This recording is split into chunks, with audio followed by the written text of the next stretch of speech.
नमस्कार.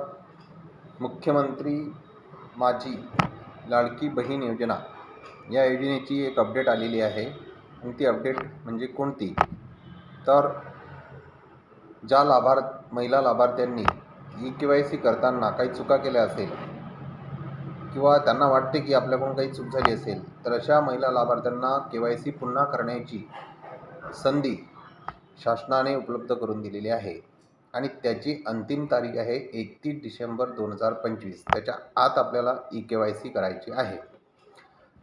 त्यानंतरची दुसरी अपडेट आहे की ज्या महिलांचे पती हयात नसतील, म्हणजे पतीचे निधन झाले असेल आणि ज्या महिला घटस्फोटित असतील, अशा महिलांना पूर्वी ई-के-वाय-सी करता येत नव्हती, त्यांच्यासाठी सुद्धा शासनाने पर्याय उपलब्ध करून दिलेले आहे. अशा महिलांनी सुद्धा ई-के-वाय-सी 31 डिसेंबर 2025 पूर्वी करावी.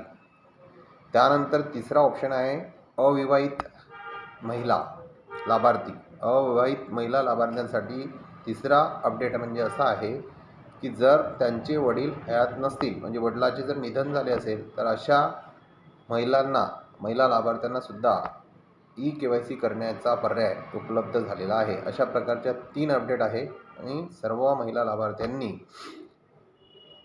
आपली ई-के-वाय-सी 31 डिसेंबर 2025 पूर्वी करून घ्यावी.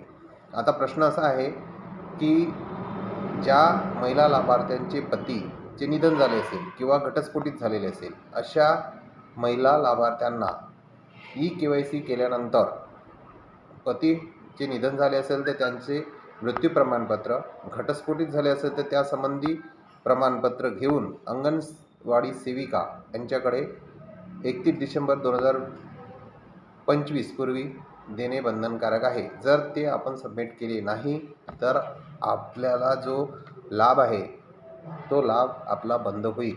त्यानंतर अविवाहित स्त्रियामध्ये जर आपले महिला लाभार्थ्यांचे वडील हे निधन झाले असेल तर त्यांचेसुद्धा मृत्यू प्रमाणपत्र ई-के-वाय-सी केल्यानंतर 31 डिसेंबर 2025 पूर्वी आपल्याला अंगणवाडी सेविका यांच्याकडे देणे बंधनकारक आहे. तरच आपण त्या लाभासाठी पात्र राहाल. परंतु ज्या महिलांचे पती हयात आहे किंवा ज्या महिला अविवाहित आहेत, त्यांचे वडील हयात आहेत, त्यांना मात्र ई-के-वाय-सी ऑनलाईन करून त्यांना त्या ठिकाणी पुन्हा जर चुकलं असेल तर करता येते. नाही चुकीची असेल, आपल्याला वाटते आपण योग्य केली असेल, तर परत करायची गरज नाही.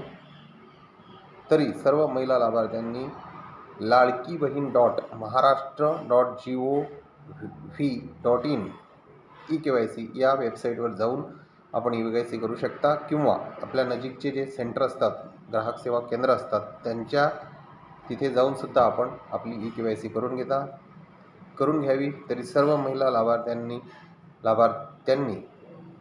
मुख्यमंत्री माझी लाडकी बहीण योजनेची ई-के-वाय-सी 31 डिसेंबर 2025 पूर्वी करावी ही विनंती. धन्यवाद.